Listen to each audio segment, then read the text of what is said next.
hanya berkompetisi pada dunia di luar dari sektor primernya Jawa Timur, tentu ini semakin lama usia semakin tua akan semakin punah kondisi ini. Sementara Jawa Timur menjadi buffer stock. Given, makanya kami bersyukur itu di Jawa Timur sekalipun intervensinya tidak begitu maksimal, tapi faktanya produktivitas kita gede. Nah, berarti kan resource kita, sumber daya alam kita luar biasa. Etos kerjanya para petani, pekebun, peternak itu kira-kira lebih luar biasa, kan begitu. Maka diversifikasi salah satu solusi dengan cara bagaimana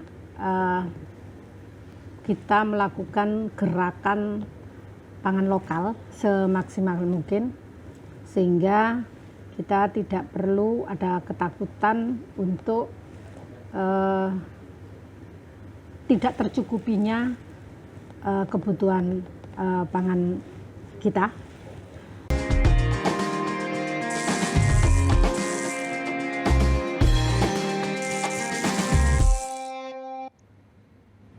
Assalamualaikum warahmatullahi wabarakatuh. Bagaimana nih kabar hari ini dulur Jatim semua? Semoga selalu sehat ya. Kembali hadir di Jatim Channel Podcast DPRD Provinsi Jawa Timur. Dan seperti biasa, Silka tidak sendiri. Silka hadirkan narasumber yang luar biasa hari ini. Seorang sosok wakil rakyat perempuan yang periode lalu ini juga tercatat sebagai kader perempuan NU pertama yang menjabat sebagai wakil ketua DPRD Jatim. Dan di periode kali ini beliau menjabat di Komisi B DPRD Provinsi Jatim dari fraksi PKB Dapil Jatim 2 Sidoarjo. Siapakah beliau? Haja Ani Maslaha SPD MSI. Assalamualaikum Bu Ani. Assalamualaikum warahmatullahi wabarakatuh. Luar biasa, Silka selalu senang nih kalau kehadiran wakil rakyat perempuan. Wah, karena bisa menyampaikan aspirasi-aspirasi sesama perempuan juga nih. Nah, hari ini Bu Ani kita akan membahas terkait dengan pangan lokal sebagai pilar kemandirian bangsa. Tapi sebelumnya, dulur Jatim semua, Silka juga mau informasi bahwa Komisi B DPRD Provinsi Jatim ini bidang kerjanya meliputi perekonomian dan keuangan. Kewenangan tugasnya ada di pertanian, perikanan, kelautan, perkebunan, peternakan, dan juga berbagai topik lainnya atau bidang yang terkait ya. Dan hari ini spesial nih, kita akan bahas terkait dengan pangan lokal sebagai pilar kemandirian bangsa. Nah, sebelum kita membahas lebih jauh terkait hal ini, Bu Ani, kita intip sedikit kebijakan pemerintah ini terkait dengan keberadaan pangan. Ini kita tahu Badan Pangan Nasional menjadikan pangan lokal ini sebagai pilar masa depan kemandirian bangsa. Tertuang juga dalam Perpres nomor 81 tahun 2024 tentang percepatan konsumsi pangan berbasis potensi sumber daya lokal. Dan kalau sampai hari ini implementasi di Jawa Timur sendiri ini seperti apa Bu Ani? Ya, pertama mungkin kita perlu bersyukur ya bahwa per hari ini kalau nasional mengatakan swasembada, barangkali Jawa Timur sudah kedaulatan. Kenapa saya katakan kedaulatan? Karena fakta kita dari beberapa komoditi ada 8 sektor yang menjadi backbone atau menjadi buffer stock nasional. Mulai dari padi, jagung, gula, ikan-ikan, daging, telur, ada 8. Artinya bahwa kalau mau ngomong ketahanan pangan, Jawa Timur sudah dan sangat siap untuk mengarah ke sana. Maka sekarang bagaimana kemudian, karena fakta sekalipun Jawa Timur menjadi buffer stock, faktanya kita masih menerima barang impor, terutama garam. Garam itu secara nasional kita number one. Begitu juga jagung dan beras. Nah, ini kemudian bagaimana kita bisa lakukan diversifikasi. Bentuk diversifikasinya adalah penguatan pangan lokal. Bagaimana memberikan stigma kepada masyarakat untuk membuka cakrawala berpikirnya bahwa yang namanya pangan itu tidak hanya beras. Oleh karena yang namanya unsur hara tanah itu tidak semua dari 38 kabupaten kota Jawa Timur ini bagus untuk ditanami padi, kira-kira kayak gitu. Karenanya penting kemudian diversifikasi. Penting kemudian cocoknya apa? Semisal kalau ngomong Maduraan ya memang cocoknya pergaraman. Garam kan juga termasuk ketahanan pangan kan begitu. Kalau dilihat dari kebutuhan pokok untuk suplai konsumsi energi, maka sorghum juga oke. Di Sampang, Sumenep juga oke. Kemudian Lamongan tertinggi, Bojonegoro, kemudian Tuban itu bagus. Kalau ngomong padi, Bojonegoro bagus, Jombang, daerah baratan lah ya. Daerah baratan itu berarti Mataraman. Dan di Tapal Kuda juga ada beberapa titik lah kira-kira kayak gitu. Kalau kemudian kita ngomong ubi-ubian, di daerah pegunungan kita mulai Trenggalek, Tulungagung, Malangan, Sidoarjo juga kategori, Mojokerto ini juga bagus. Itu kan juga kategori penguatan pangan lokal ya. Kemudian jagung juga di beberapa titik yang saya sebut tadi itu termasuk di Matraman juga kuat. Kemudian apa lagi ya ngomong ubi-ubian, porang yang lagi booming, porang. Porang ini di Mojokerto oke, pusatnya di Madiun memang ya, Ponorogo juga ada, di Malang Raya juga ada. Artinya apa? Artinya bahwa dari sisi resources sumber daya alam kita cukup signifikan memberikan dukungan yang kuat untuk bisa ekspansi pangan lokal menjadi sumber energi yang sama dengan kadar gizi, kadar vitamin yang dimiliki oleh beras atau yang dimiliki oleh padi.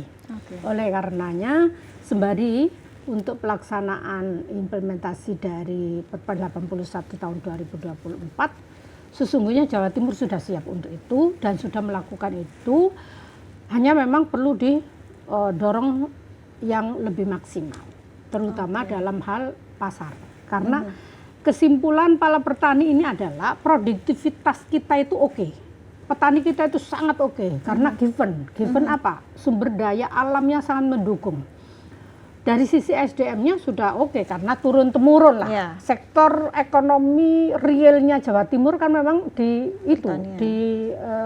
pertanian, perkebunan, perikanan. Itu sektor realnya. Hanya memang perlu ada penguatan-penguatan yang lebih masif lagi dan adaptif dengan kondisi yang dibutuhkan hari ini. Salah satunya adalah teknologi. Ya, artinya siap dan perlu didorong kembali untuk itu. Oke, memang Bu Ani paham betul ya sebagai Ketua Komisi B DPRD Provinsi Jatim, kemudian apa saja komoditi yang kita punya, kemudian memang Jawa Timur bisa dikatakan tadi sudah siap untuk swasembada pangan ini. Hanya saja mungkin ada beberapa hal yang memang perlu dikembangkan kayak tadi perkembangan teknologi. Mungkin juga kalau Bu Ani sendiri melihat petani kita hari ini, kalau secara SDM memang mereka secara turun-temurun backgroundnya petani begitu ya. Tapi bagaimana dengan perkembangan teknologi yang ada, apakah sudah merata para petani kita bisa mengakses itu dan juga kesejahteraan petani ini kan juga menjadi penting, Bu Ani, seperti apa? Betul, saya setuju yang terakhir. Ending goal dari sebuah ketahanan pangan adalah harus linear dengan kesejahteraan mereka. Betul. Kalau ngomong kesejahteraan, maka hitungannya adalah NTP, nilai tukar petani, atau nilai tukar nelayan, atau nilai tukar pekebunan. Saat ini di Indonesia, di Jawa Timur ya, ini juga belum menggembirakan sangat, terutama perikanan. Ikan tangkap Jawa Timur itu nomor 1, ikan tangkap. Kalau ikan pembudidaya, nomor 3 memang, setelah Sulawesi Selatan dan NTT. Tetapi kalau jagung, kemudian porang, apalagi beras, kita nomor 1. inilah yang kemudian harus menjadi perhatian serius oleh pemerintah, baik pusat maupun daerah. Daerah itu bisa provinsi, bisa kabupaten kota untuk lakukan sinergi hasil produktivitas ini harus berimpact kepada kesejahteraan mereka. Terus terang untuk mengarah ke sana memang ada beberapa variabel yang perlu disudet, yang perlu diurai, Mbak. Satu diantaranya adalah tata niaga. Kalau kita ngomong garam coba ya, kebetulan hari ini Komisi B lagi menginisiasi perlindungan dan pemberdayaan nelayan, pembudidaya ikan, dan petani garam.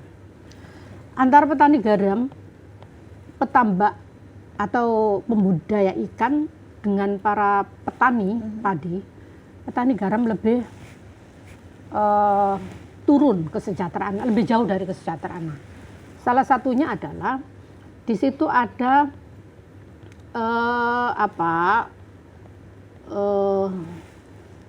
garam nasional yang PT Garam namanya, yang memang tupoksi utamanya adalah menjamin ketersediaan garam. Tetapi faktanya per hari ini mereka malah memproduksi garam rakyat. Mestinya mereka lebih memproduksi rakyat ini yang tidak dimampui diproduksi apa? Oh ternyata garam industri, garam kosmetik, garam untuk usaha-usaha. Karena memang fakta kadar NaCl-nya sebagai supporting keasaman garam, Jawa Timur ini masih belum bagus-bagus amat. Syarat untuk industri kan 97,5%, Jawa Timur masih 94,7%. Jadi masih untuk garam domestik, logistik ya, untuk garam logistik. Maka ketika PT Garam yang harusnya ini menstabilkan, menjamin ketersediaan, ketercukupan garam, tidak menjadi kompetitor para petani garam. Nah, kira-kira gitu. Itu satu persoalan. Yang kedua, persoalannya kalau kita ngomong garam, pada tata niaga. Kepastian untuk terbeli ini masih belum menjanjikan. Maka di situ rentan sekali terjadi para tengkulak-tengkulak untuk memainkan harga. Artinya para petambak garam ini tidak mempunyai daya untuk melakukan penguatan fiskal mereka dengan memastikan harga yang sesuai dengan biaya operasionalnya. Kesimpulannya, ternyata garam ini masih belum masuk pada ketahanan pangan yang penting. Jadi masih kategori varian yang menjadi belum menjadi hal yang penting ya. Oleh karenanya HPP garam pemerintah masih belum memberikan. Maka itu salah satu penyebab petambak garam akhirnya kan agak sedikit ogah. Karenanya ada 42%-an ya pengelolaan garam ini belum maksimal. Banyak tanah-tanah idle. Ini kan juga ngomong ketahanan pangan yang menjadi persoalan. Berimpaknya pertanyaannya tadi itu sudah linearkah bahwa Jawa Timur menjadi buffer stock dengan kesejahteraan mereka? Ada persoalan-persoalan di situ. Termasuk juga ngomong jagung. Jagung dari 15 juta ton kebutuhan nasional, produktivitas nasional, Jawa Timur saja itu sudah 5 juta sekian ton. 5 juta sekian ton.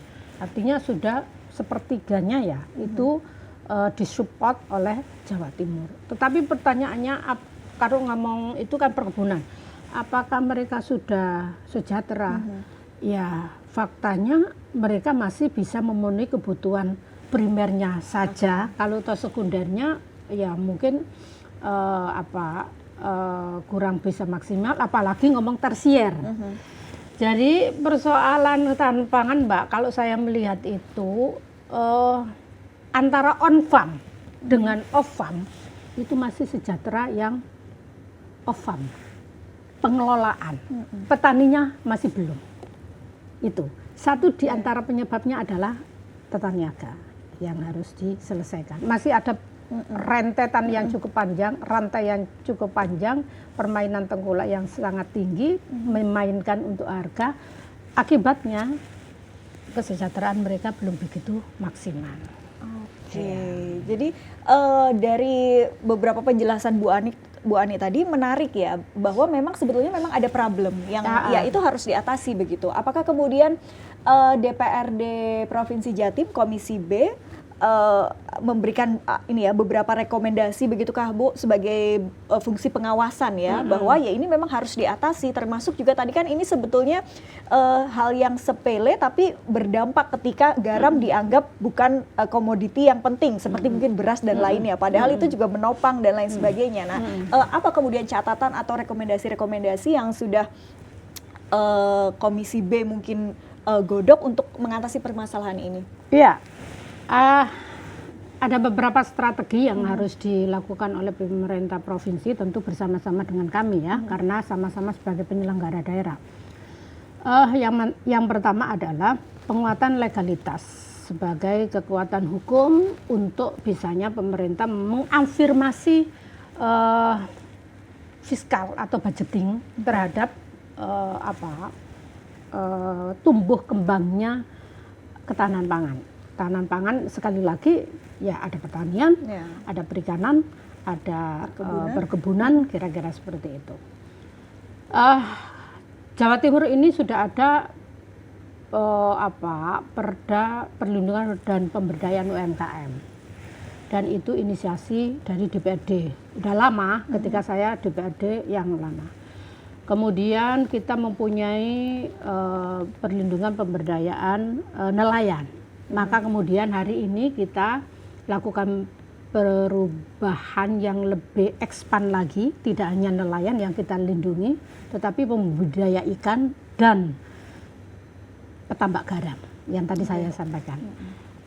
Lagi berproses untuk itu, Mbak. Itu satu, legalisasi kebijakan dalam penguatan hukum.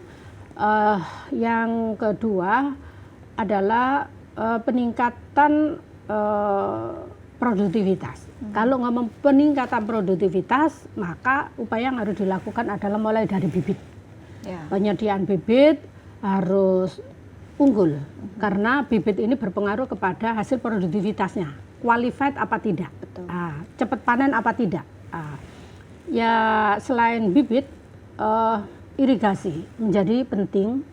Kenapa? Karena sekali lagi produktivitas itu harus meliputi asupan untuk bisa tumbuh dan berkembang kayak manusia lah. Makan iya, minum juga.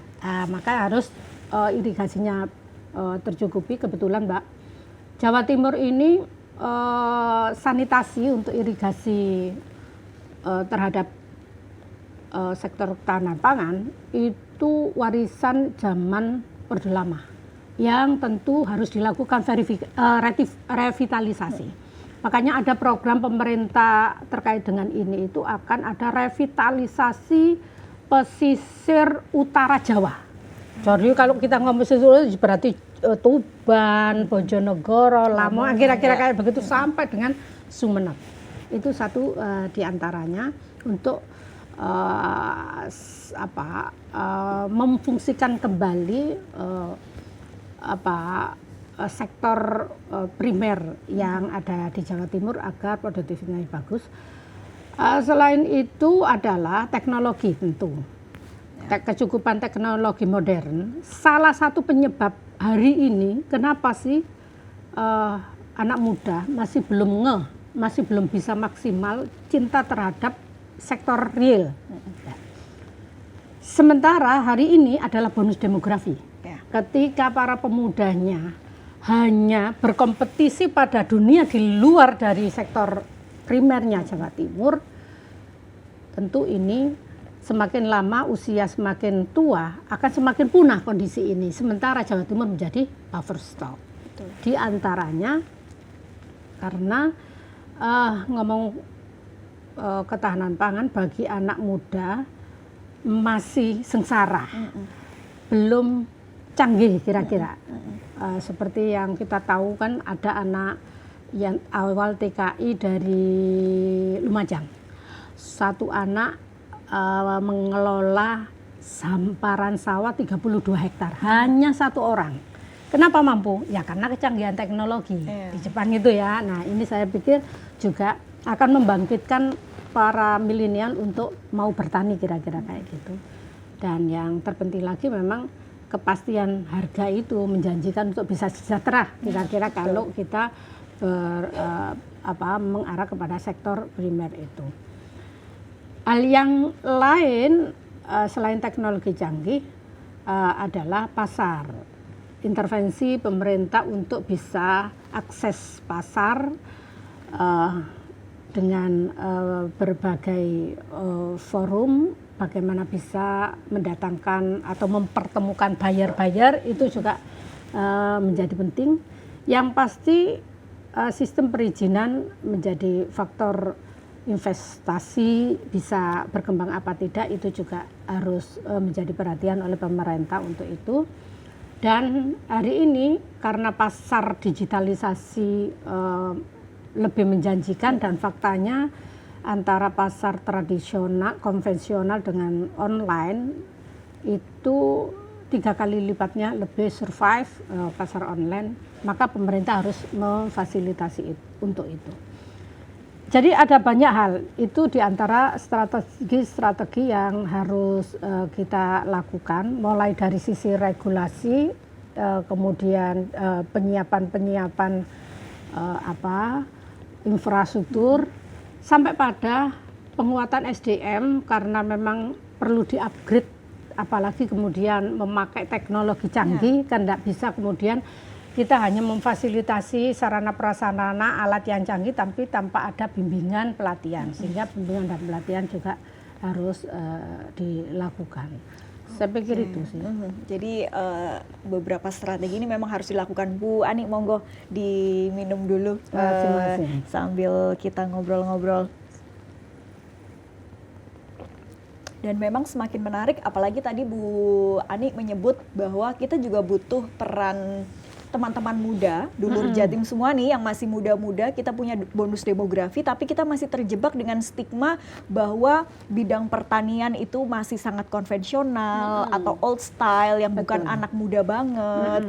Sedangkan para petani-petani kita juga belum sepenuhnya melek teknologi. Jadi ini juga jadi dilema begitu ya, Bu Ani. Jadi perlu strategi untuk ayo kita mengajak anak-anak muda ini untuk ikut terjun ke bidang pertanian, perikanan, perkebunan untuk bisa memajukan sektor ini begitu. Tapi Bu Ani, Pemprov Jatim ini kan ada Jatim Agro juga ya. Ini sebagai bakti ke-6 Nawa Bakti Satya. Ini sebagai komitmen juga untuk memajukan sektor pertanian, peternakan dan lain sebagainya. Kalau Bu Ani sendiri dan DPRD Provinsi Jatim melihat sejauh ini implementasinya atau pengembangan program ini seperti apa? Iya, sekali lagi di awal saya sampaikan, ngomong itu Jatim Agro, given-nya untuk Jawa Timur itu tinggi.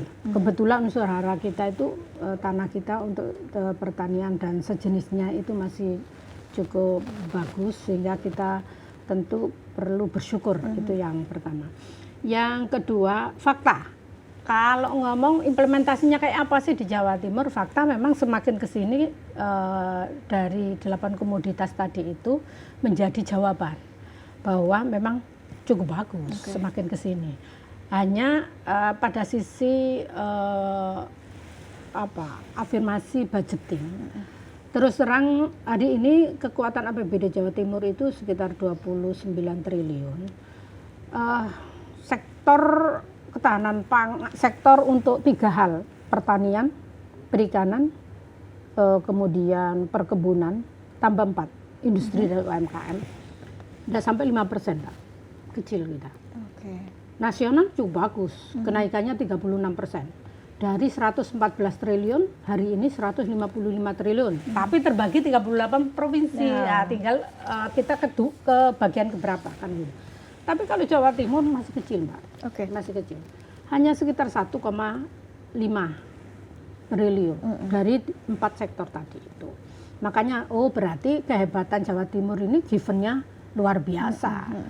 etos kerjanya para petani kita ini luar biasa, sehingga pemerintah hanya memberikan dukungan-dukungan yang parsial itu sudah cukup survive, kira-kira kayak gitu. Yang pasti ya tetap saya melihat upaya ke arah pencapaian target nasional, karena ini targetnya ini target nasional, Mbak. Contoh beras. Beras Jawa Timur ini hari ini tahun kemarin 5 juta sekian, ya. Tahun ini ditarget 7 juta. 7 juta ton, ya. Per Juli kemarin kita lakukan rapat kerja, untuk progresnya sudah 6 sekian. Sehingga kami optimis untuk bisa mencapai target nasional. Ketika paruh tahun ini mencapai peningkatan dari tahun sebelumnya, ini berarti memang ada hasil yang cukup membanggakan. Hanya saja andaikan intervensi anggaran, keseriusan, fokus untuk visi misi. Hari ini kan Jawa Timur kan kaitannya dengan kesejahteraan masyarakat. Kaitannya dengan ketahanan pangan. Nasional sudah serius untuk itu, tetapi untuk Jawa Timur saya melihat masih belum begitu serius banget. Ya, Ini masih banyak efisiensi givennya juga, Bu. Apalagi ketika ngomong efisiensi. Saya kemarin berpikir bahwa efisiensi itu nanti akan teralokasikan khusus untuk penyelesaian ketahanan pangan, untuk mencapai target yang diinginkan oleh nasional dan daerah. Tapi faktanya kebetulan hari ini lagi pembahasan KUA PPS untuk PAK 2025. Saya belum melihat keseriusan dari eksekutif untuk itu. Tinggal bagaimana nanti peran kami, karena ini kan usulan eksekutif. Usulan eksekutif saya belum melihat begitu serius. Artinya belum matching antara visi misi dengan pagu anggaran yang diberikan. Jadi tidak ada kenaikan yang signifikan untuk itu. Mudah-mudahan kami di DPR nanti ketika pembahasan di Badan Anggaran itu bisa melakukan penguatan untuk itu sehingga akan bisa lebih maksimal lagi. Kesimpulan, apakah Jawa Timur sudah melakukan itu? Sudah, tapi memang perlu dorongan lebih serius. Satu diantaranya adalah dukungan anggaran yang cukup untuk mencapai visi misi di tahun pertama ini, kaitannya dengan kecukupan ketahanan pangan. Betul, apalagi dengan target yang meningkat tadi ya, Bu, 7 juta ton. Ya. Dan harapannya ini juga perlu diawasi betul-betul, jangan sampai ada fenomena-fenomena atau kasus-kasus terjadi seperti beras dioplos dan lain sebagainya. Ya, menarik itu. Ini gimana nih Bu Ani? Ya, terus terang kami sangat miris ya terkait dengan beras oplos yang hari ini masih belum tuntas untuk diselesaikan. Tapi alhamdulillahnya kami belum menerima informasi di Jawa Timur apakah itu sudah mengarah ke sini. Itu menandakan bahwa satu, pengawasan dari pemerintah masih belum begitu kuat, maksimal, sehingga masih ada upaya-upaya untuk penyusupan lah semacam kayak begitu bisa dilakukan. Karenanya besar harapan sebenarnya kita ada Mbak namanya Satgas Pangan Mbak, untuk bisa melakukan pengawasan itu dari berbagai instansi, mulai dari kepolisian ada, kemudian Sekda, ketuanya Sekda ya, terus dinas-dinas yang membidangi itu, mulai pertanian, perkebunan kayak gitu, Indah kayak gitu.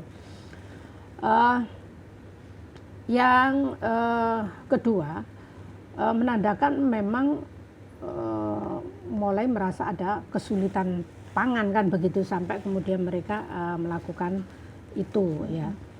Oleh karenanya kembali salah satu untuk gerakan pangan lokal ini menjadi penting untuk diberdayakan, tidak hanya di Jawa Timur tadi, tapi di semua daerah yang ada di Indonesia, sehingga 5-10 tahun yang akan datang pemerintah ini kan obsesinya bisa pangan mandiri, tidak lagi mengandalkan impor. Ya.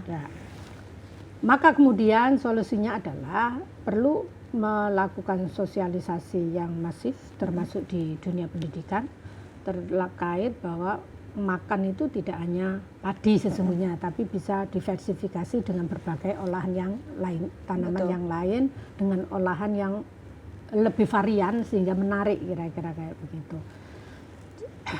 Edukasi menjadi penting agar masyarakat tertarik untuk bisa memberdayakan potensi lokal yang ada.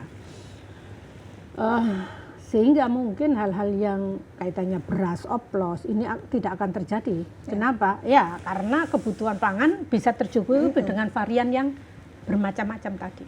Oke, yang harapan kita itu tidak terjadi. Tidak terjadi. Dan betul-betul harus penting, diperhatikan. diversifikasi penting, kira-kira kayak begitulah.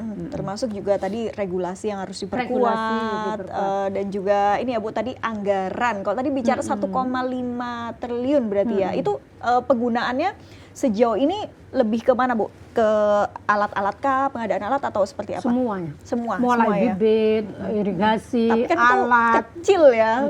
Makanya kecil. Makanya sehingga saya katakan given, Mbak. Given. Makanya kami bersyukur itu di Jawa Timur sekalipun intervensinya tidak begitu maksimal, tapi faktanya produktivitas kita gede. Nah, berarti kan resource kita, sumber daya alam kita luar biasa. Etos kerjanya para petani, pekebun, peternak gitu kira-kira lebih luar biasa, kan begitu. Ini yang membanggakan di Jawa Timur itu seperti itu. Betul. Tapi lagi-lagi kita tidak bisa terjebak dalam kondisi ini ya Bu. Harus betul-betul pemerintah atau negara hadir untuk melihat ini sebagai sesuatu yang kita tidak boleh lagi terjebak. Sekarang kan masih banyak permasalahan petani itu, jangankan kita bicara teknologi yang canggih, masih sering tidak bisa mendapatkan pupuk subsidi. Nah, kalau ngomong pupuk, alhamdulillah. Adanya kenaikan 36% nasional pupuk subsidi, kita di cover 100% dari serapan tahun 2024. Serapan Jawa Timur itu 1,880. Artinya 1,9 juta ton ya. 1,9 juta petani ya, petani. Tetapi fakta sesungguhnya data yang ada di simultan itu hampir 2 juta. Kesimpulan sebenarnya kurang 1 juta. Kenapa serapannya kemarin hanya 1,9 juta? Karena distribusi pupuk tahun-tahun yang lalu ini masih belum maksimal. Belum waktunya, ketika dibutuhkan oleh petani, belum turun. Dengan berbagai alasan. Ketika petani selesai, baru turun. Maka pemfungsiannya kurang maksimal.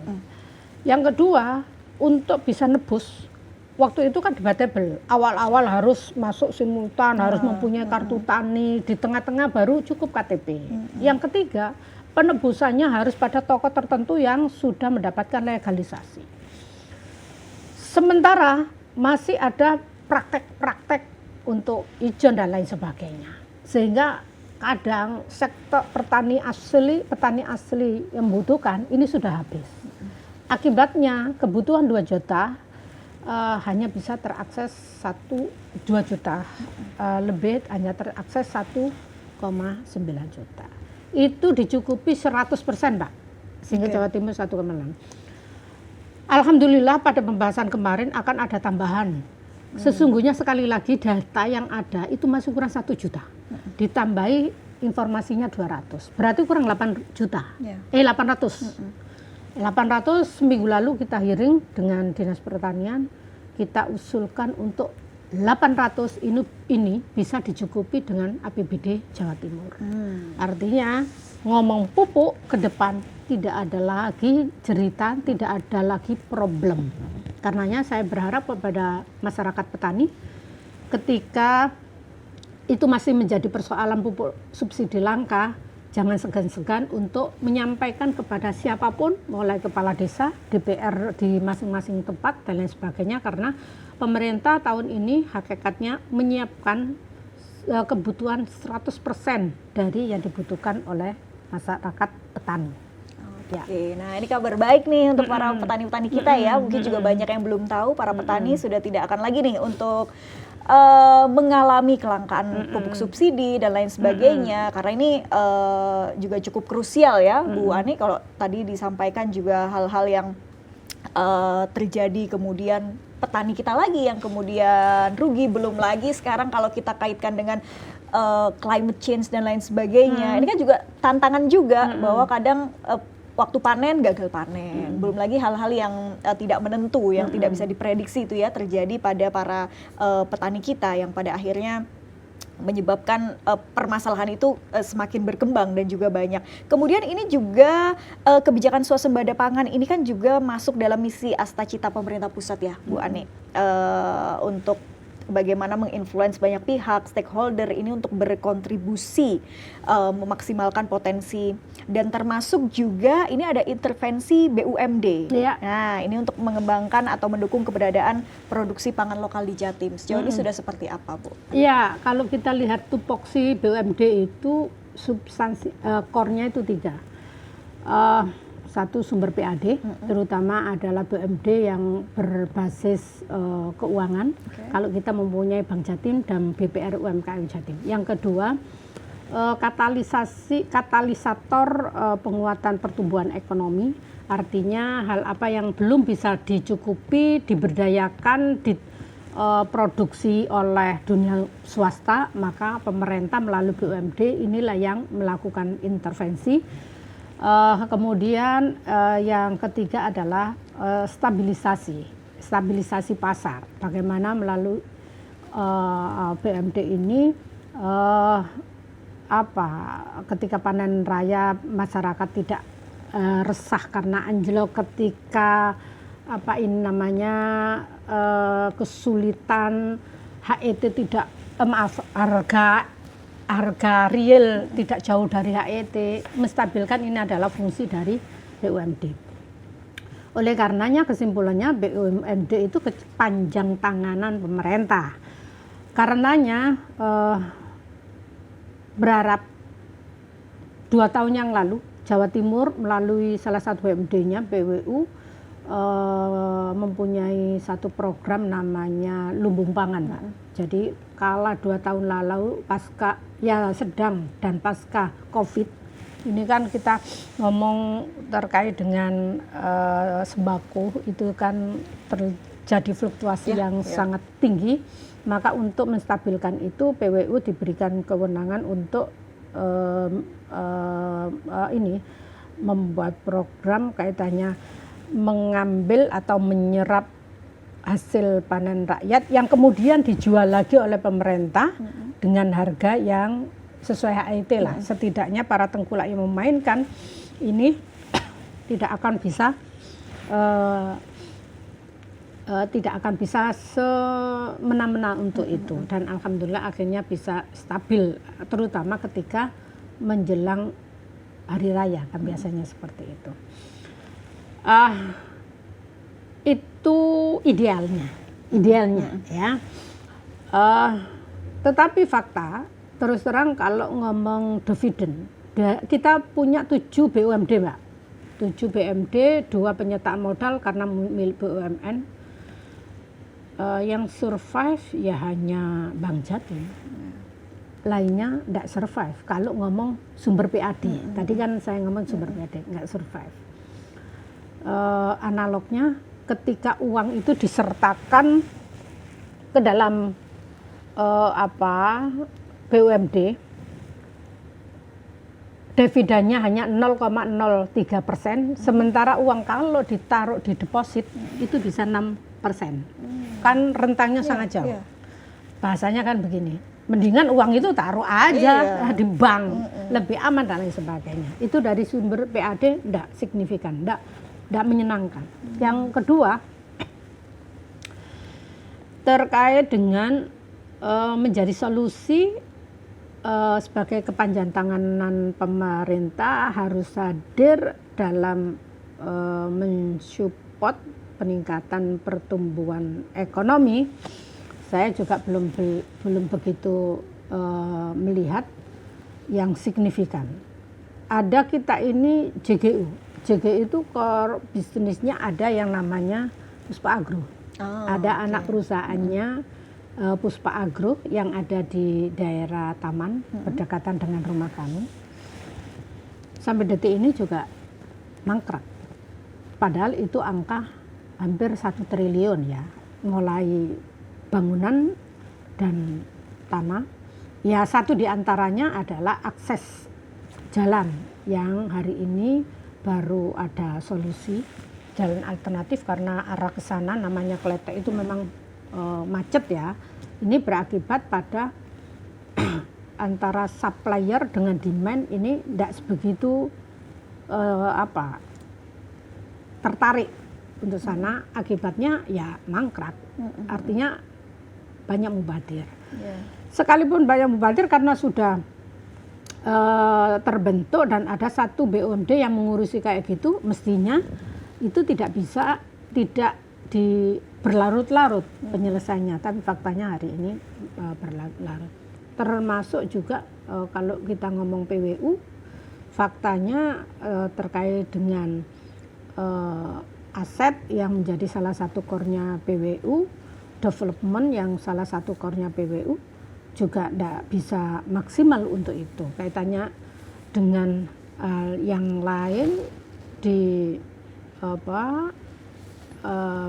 PDAB, kaitannya dengan air bersih, juga saya melihat belum begitu serius. Ada satu produk kita air mineral ya, produk air mineral yang bisa dikonsumsi langsung. Salah satunya adalah produknya BADB kalau nggak salah. Tapi itu ya juga nggak bisa survive. Artinya apa, di BUMD kita ini krisis manajemen, krisis manajerial, mulai dari rekrutmen manajemen hingga pada mekanisme kerja sampai pada outputnya menjadi supporting dalam peningkatan pertumbuhan ekonomi belum begitu maksimal saya melihatnya. Bahkan kalau saya boleh rekomendasi, dan ini sudah dijeritkan oleh beberapa teman-teman, harus dilakukan penyatuan atau peleburan dari beberapa BUMD yang nggak survive. Karena apa? Karena di situ ngerogoti anggaran. Betul. Dengan adanya SDM, kemudian outputnya tidak jelas, tentu ini kan hanya penghabisan anggaran. Ini yang sampai detik ini belum kelar. Lagi-lagi tata kelola ini ya. Tata kelola manajemen. Jadi problem. Tapi Bu Ani, saya masih penasaran dengan tadi soal HET. Itu kan harusnya sudah ditentukan ya. Tapi masih kerap kali terjadi ketika panen, kemudian harga jatuh. Nah, ini gimana sih Bu Ani? Saya mewakili mungkin masyarakat awam ya, yang kita taunya inginnya ya sembako, bahan pokok itu ya selalu murah aja gitu. Nah, tapi ini kan masih kadang-kadang ketika panen melimpah, malah harganya jatuh dan lain sebagainya. Ini gimana Bu Ani? Iya, yang belum selesai di kita itu tata niaga. Oh, yang gitu ya. Jadi ketika panen raya tiba, kadang pemerintah menghadirkan beras impor. Akibatnya, ya kita akhirnya kan kompetisi ya. Jadi timing untuk import, karena memang kita beras masih kurang ya. Kebutuhan nasional itu 33 juta ton, produktivitas kita 31 juta, artinya kurang. Maka agar terjamin kecukupan, tidak sampai kekurangan, pemerintah memang melakukan import itu. Cuma waktunya ini harus dihitung. Secara nasional kira-kira pada saat masyarakat tidak panen, kira-kira kayak gitu, sehingga efektivitas penggunaan ini akan bisa tercapai dan terjamin stabilitas harga tidak akan melonjak tinggi atau jatuh tinggi, jatuh sekali, kan begitu. Faktor yang kedua, serapan yang dilakukan oleh Bulog sangat kecil, Mbak. Kalau nggak salah 10%. Kemarin ketika kami menghadirkan Bulog, besar harapan ketika Jawa Timur ditarget dari 5 menjadi 7, ada kenaikan 2 juta ton, serapannya juga harus berimplikasi pada serapan harus dinaikkan. Tapi lagi-lagi ini kewenangan dari pihak kementerian, sehingga Komisi B ini rencana memang akan melakukan audensi kepada pihak kementerian agar serapan untuk Bulog ini lebih meningkat lagi, lebih-lebih ketika ada Koperasi Merah Putih yang informasinya salah satunya adalah bisa menjadi daya dukung untuk ketahanan pangan. Satu diantaranya dulu ada namanya KUD. Jadi ketika masyarakat panen agar tidak dipermainkan oleh harga tengkulak, maka diserap oleh Koperasi Merah Putih. Informasi yang kami dapat seperti itu, sehingga ketika ada kompetitor pembeli, tengkulak tidak bisa memainkan harga. Nah selama ini ya karena tengkulak yang membeli, serapan dari Bulognya nggak begitu signifikan, pemerintah tidak ada dukungan anggaran untuk membeli yang kayak dulu 2 tahun punya program lumbung pangan tadi itu, akibatnya kompetitornya hanya dari para tengkulak. Nah kalau sudah demikian banjir, bahasanya gini, ya gue bisa membeli segini kalau boleh, kalau enggak ya enggak apa-apa. Iya. Nah kalau sudah demikian petani apa yang dilakukan? Betul. Ya dikasih. Iya, mau tidak mau. Oleh karenanya resi gudang ini menjadi penting. Nah resi gudang ini ya sekali lagi besar harapan saya adalah Koperasi Merah Putih tadi menjadi resi gudang. Ketika panen bisa menyerap, membeli. Ketika paceklik itu kira-kira sudah jauh dari panen lah, sudah waktunya tanam, diobral dengan harga HET. Kalau sudah begitu stabil. Karenanya fungsi pemerintah di sini bagaimana menstabilkan antara kedatangan impor sehingga harus mampu menjadi pengendali. Jawa Timur ini beberapa kali juga menolak impor ketika beras rakyat ini lagi panen, maka kita berhak untuk melakukan pending, menolak untuk itu.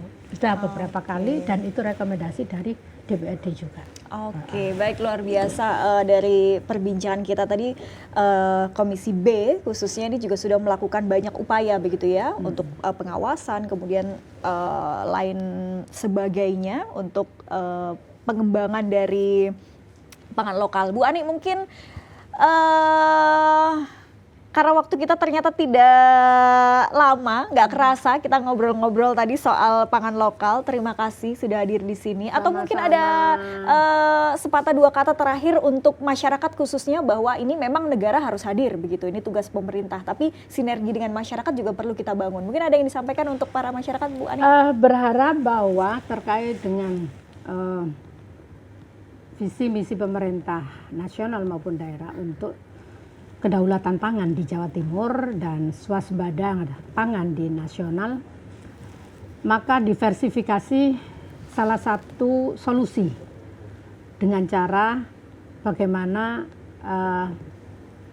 kita melakukan gerakan pangan lokal semaksimal mungkin sehingga kita tidak perlu ada ketakutan untuk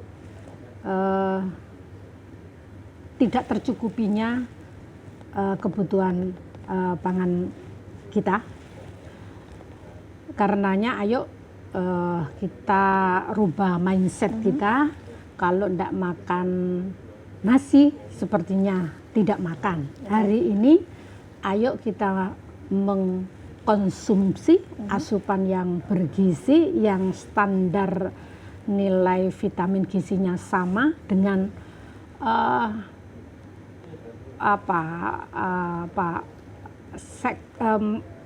dengan berbagai jenis variasi yang mengandung unsur karbo dan lain sebagainya. Tentu pemerintah harus memberikan intervensi yang cukup, mulai dari pemberdayaan, pendampingan hingga pasar dan kepastian harga.